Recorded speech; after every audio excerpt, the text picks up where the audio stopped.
Sejam bem-vindos ao canal Pro Veritate. Você está na playlist dos vídeos da obra da mística italiana Maria Valtorta, que relata toda a vida de Nosso Senhor Jesus Cristo, revelados a ela na década de 1940. Assista a esta sequência de vídeos desde o início, e receba você também as graças de conhecer melhor a vida de Jesus. Preparação para a paixão de Jesus. Judeus visitando Betânia, na casa de Lázaro. Um grande e imponente grupo de judeus entra em Betânia em magníficas montarias.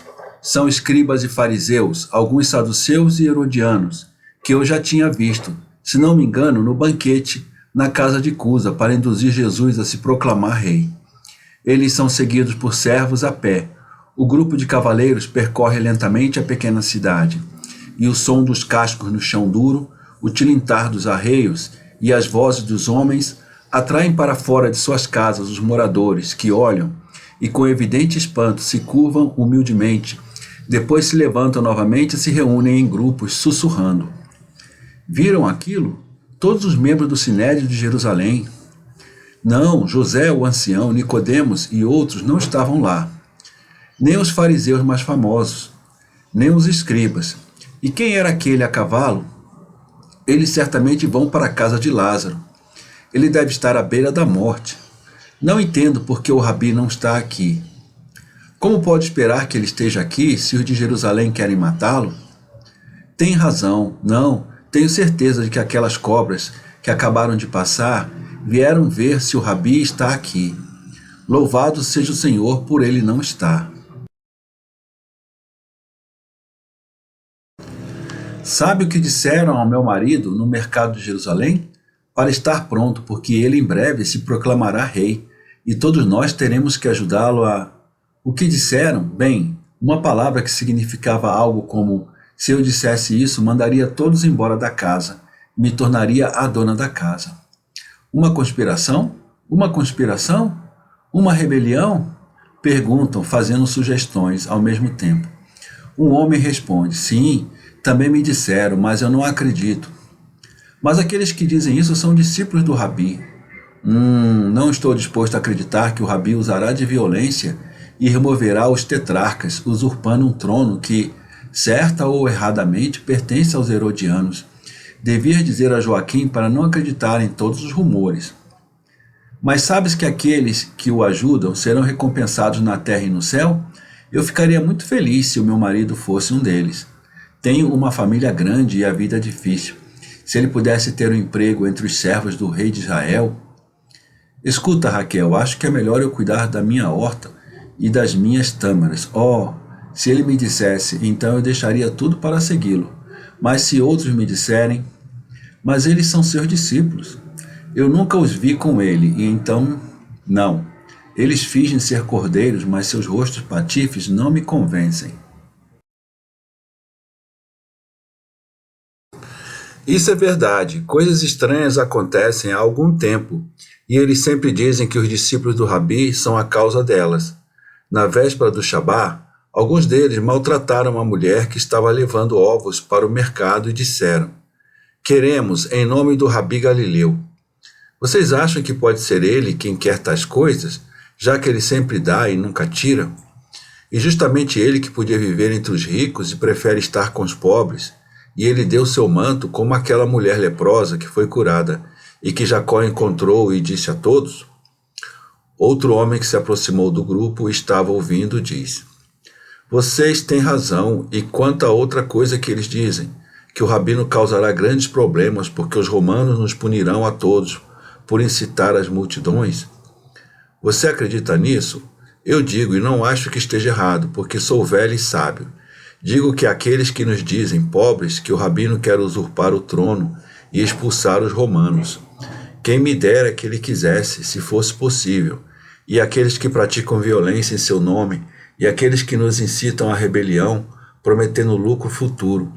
E aqueles que gostariam que odiássemos o rabino como uma pessoa perigosa, que nos causará problemas, são todos inimigos do rabino, e estão ansiosos para arruiná-lo, para que possam triunfar. Não acredite neles, não acredite nos falsos amigos dos pobres. Você notou a arrogância com que eles passaram por perto? Quase me deram um porrete, porque tive dificuldade em afastar as ovelhas e os impedir de prosseguir. E você diz que eles são nossos amigos? Nunca, eles são nossos vampiros, e Deus nos livre, também são seus vampiros. Como moras perto do campo de Lázaro, sabe se ele morreu? Não, ele não está morto, está entre a vida e a morte. Perguntei a Sara, que estava colhendo folhas aromáticas para lavá-lo. Bem, por que vieram? Quem sabe? Deram a volta à casa, depois à casa do leproso, e depois foram em direção a Belém. Eu te disse, vieram ver se o rabino está aqui, para fazer-lhe mal. Tem noção do que significava para eles poderem maltratá-lo? E justamente na casa de Lázaro?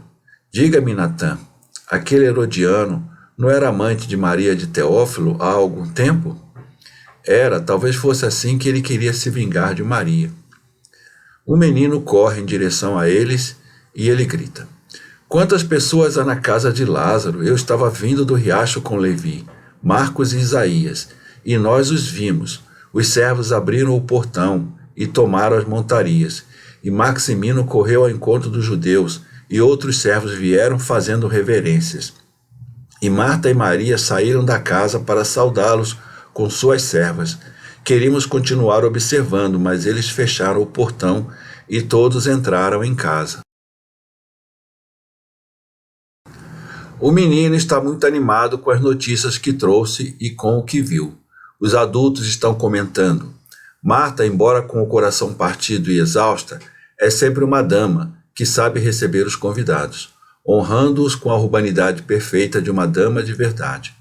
Assim, após conduzir o grupo a um dos salões, dá instruções para que sejam trazidos os refrescos de costume, para que os convidados possam ter o que os possa restaurar. Os criados circulam servindo bebidas quentes ou vinhos de safra e oferecendo belas frutas, tâmaras tão belas quanto topázios, passas, algo como nossas doces uvas, em cachos fantasticamente perfeitos, mel líquido, tudo servido em preciosas ânforas, xícaras, pratos e bandejas. E Marta zela cuidadosamente para que ninguém seja negligenciado. Além disso, instrui seus criados a servir os convidados de acordo com suas idades e com cada indivíduo, cujos temperamentos lhe são bem conhecidos. Ela detém um servo que se dirige a Elcai com uma ânfora cheia de vinho e um cálice, e lhe diz: Tobias, não lhe ofereça vinho, mas água com mel e suco de tâmaras. E diz a outros: Tenho certeza que João preferirá vinho. Ofereça-lhe um pouco do nosso vinho branco de passas. E oferece pessoalmente ao velho Ananias, o escriba, leite morno que adoça com bastante mel dourado, dizendo: Fará bem a sua tosse. Você se sacrificou vindo aqui, principalmente porque está doente e o dia está frio. Comove-me ver todos vocês tão pensativos. É nosso dever, Marta. Euquéria pertencia à nossa raça, uma verdadeira judia que nos honrou a todos. A homenagem prestada à venerada memória de minha mãe toca meu coração. Repetirei suas palavras a Lázaro. Mas queremos cumprimentá-lo. Ele é um grande amigo, diz Elcai com sua falsidade habitual, aproximando-se dela. Cumprimentá-lo? Não é possível, ele está muito exausto. Oh, não o perturbaremos. Vamos, meus amigos, basta nos despedirmos dele à porta do seu quarto. diz Félix. Não posso, realmente não posso. Nicomedes proibiu o cansaço e as emoções. Um olhar para o nosso amigo moribundo não o matará, Marta, diz Calaicebona. Seria muito doloroso não o termos cumprimentado. Marta está perturbada e hesitante. Olha para a porta, talvez para ver se Maria vem ajudá-la, mas Maria está ausente. Os judeus notam a sua excitação, e Sadoc, o escriba, aponta para Marta. Parece que a nossa visita a está a perturbar, mulher. Não, de modo algum. Compadece-te da minha dor. Moro há meses perto do meu irmão moribundo e não consigo mais, e não sei mais como me comportar em festas como antes. Oh, não é uma festa, nem esperávamos que nos honrasse assim. Talvez queira nos esconder algo, e é por isso que não nos deixa ver Lázaro e nos proíbe de ir ao seu quarto. É óbvio, mas não tenha medo. O quarto de um doente é um santuário para todos, acredite em mim, diz Elcai. Não há nada a esconder no quarto do nosso irmão, não há nada escondido nele. Há apenas um moribundo que, por piedade, deveria ser poupado de todas as lembranças dolorosas. E você, Elcai, e todos vocês são lembranças dolorosas para Lázaro, diz Maria com sua bela voz harmoniosa, aparecendo à porta e segurando a cortina para o lado com a mão. Maria, diz Marta, gemendo suplicante, para contê-la. Não, irmã, deixe-me falar. Ela então se dirige aos outros. E para remover qualquer dúvida possível de vocês, um de vocês será, portanto, apenas uma lembrança da dor passada e renovada. Pode vir comigo. Se a visão de um moribundo não lhe causar repulsa e o fedor de um corpo moribundo não o fizer enjoar. E você não é uma lembrança triste? Pergunta ironicamente o Herodiano, que eu já vi, mas não me lembro onde, afastando-se do seu canto e parando diante de Maria. Marta solta um gemido. Maria parece uma águia furiosa. Seus olhos brilham. Ela se endireita orgulhosamente, esquecendo o cansaço e a dor que lhe dobravam o corpo, e com o semblante de uma rainha ofendida, diz: Sim, eu também sou uma lembrança, mas não de tristeza, como você diz. Sou a lembrança da misericórdia de Deus. E Lázaro morre em paz ao me ver, porque sabe que está entregando seu espírito nas mãos da misericórdia infinita. Ha! Essas não são palavras de tempos passados. A tua virtude podes mostrá-la a quem não te conhece. Mas não a ti, não é? Mas vou colocá-la bem debaixo dos teus olhos para te dizer que pássaros da mesma plumagem se juntam. Naqueles dias, infelizmente, eu estava perto de ti, e eu era como tu. Agora estou perto do santo, e estou a tornar-me honesta. O que foi destruído não pode ser reconstruído, Maria. Na verdade, todos vós, já não podes reconstruir o vosso passado, não podes reconstruir o que destruístes. Não podes pessoalmente como me horrorizas, e nenhum dos restantes podem, os quais ofenderam meu irmão quando ele estava aflito, e agora fingem ser seus amigos, para um propósito perverso. Oh, você é ousada, mulher. O Rabi pode ter expulsado muitos demônios de você, mas ele não a tornou dócil, diz alguém de cerca de 40 anos. Não, Jonatas Ben-Anás, ele não me enfraqueceu, ele me fortaleceu com a ousadia de alguém honesto, de alguém que quer se tornar honesto novamente e rompeu todos os laços com o passado para começar uma nova vida. Vamos, quem vem ver Lázaro? Ela é tão autoritária quanto uma rainha. Ela domina a todos com sua franqueza, sem piedade nem para consigo mesma. Marta, por outro lado, está abatida, com lágrimas nos olhos, olhando suplicante para Maria, para que ela se cale. Eu irei, diz Elcai, suspirando como uma vítima, e ele é tão falso quanto uma serpente. Eles saem juntos. Os outros se dirigem a Marta. Sua irmã continua a mesma personagem, mas ela não deveria se comportar assim. Ela tem tanto a ser perdoada. Diz Uriel, o rabino visto em Giscala, aquele que apedrejou Jesus. Sob o açoite de tais palavras, Marta recupera as forças e diz: Deus a perdoou, nenhum outro perdão é necessário. e sua vida presente é um exemplo para o mundo. Mas sua ousadia logo se esvai e se transforma em lágrimas. Ela geme chorando. Vocês são cruéis para com ela e para comigo. Vocês não têm piedade do nosso passado, nem da nossa dor presente. Porque vocês vieram para nos ofender e nos entristecer? Não, mulher, não. Apenas para saudar o grande judeu que está morrendo. Por nenhuma outra razão, você não deve tomar nossas boas intenções equivocadamente. Soubemos por José e Nicodemos que ele estava piorando, e viemos, como eles, os dois grandes amigos do Rabi e de Lázaro. Por que queres nos tratar de forma diferente se amamos o Rabi e Lázaro como eles?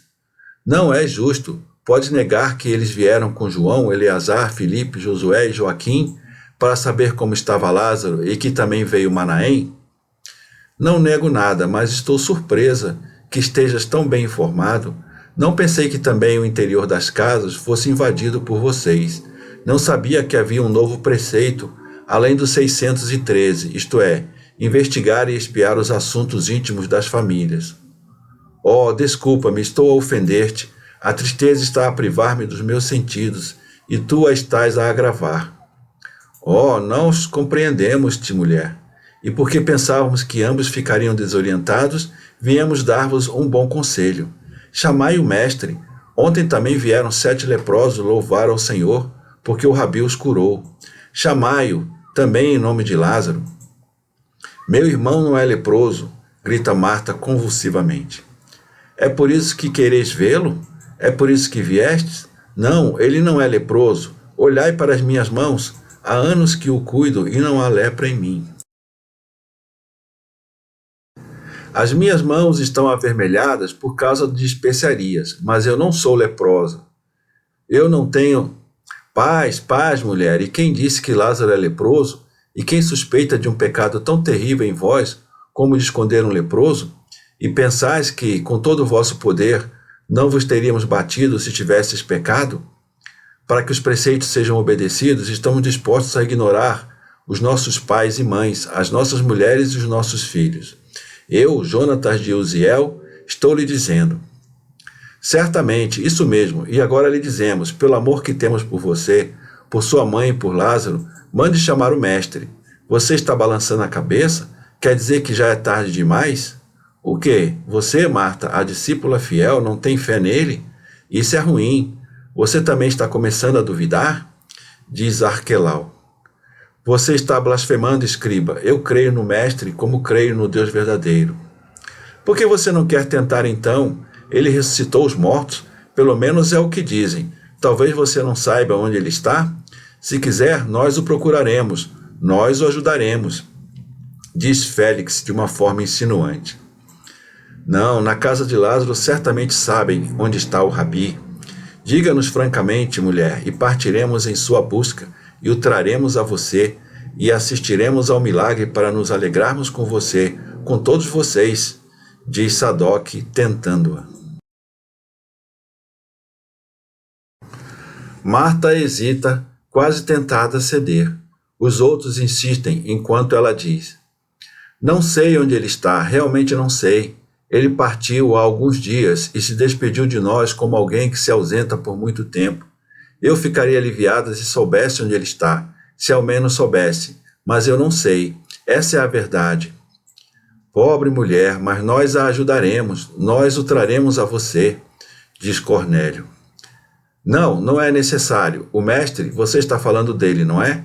O mestre disse que devemos esperar além da esperança, e somente em Deus, e faremos isso, diz Maria com voz trovejante, enquanto retorna com Elcai, que a deixa imediatamente e se dirige a 3 fariseus, abaixando-se para falar com eles. Mas ele está morrendo, segundo o que ouvi, diz Doras, um dos 3. E daí, que morra, não obstruirei o decreto de Deus e não desobedecerei ao rabino. E o que esperas depois da morte dele, mulher tola? Pergunta o herodiano zombeteiramente. O quê? Vida? Sua voz é um grito de fé absoluta. Vida? Ha, ha! Sejam sinceras. Sabeis que ele não tem poder contra a morte real, e em vosso amor tolo por ele, não quereis que isso se torne conhecido.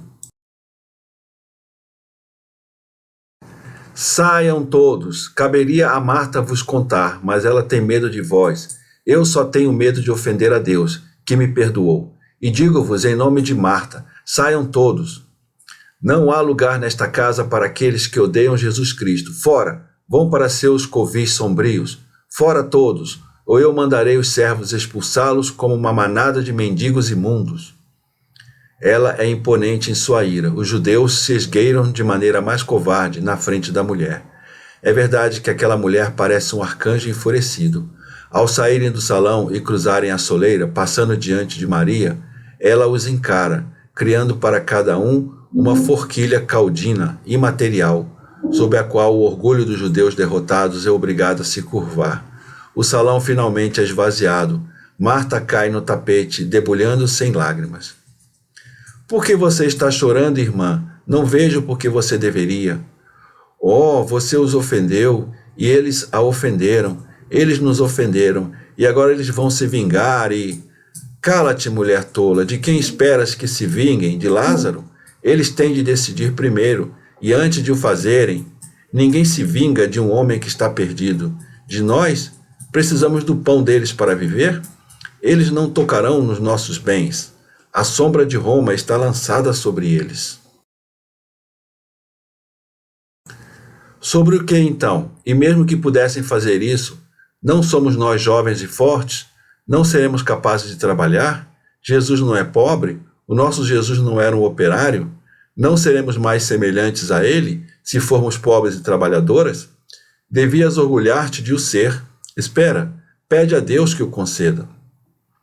Mas o que te disseram? Ah, o que me disseram é a verdade, e repito-a a mim mesma, eu era impura, agora sou a cordeirinha do pastor, e o passado está morto. Vamos ver Lázaro.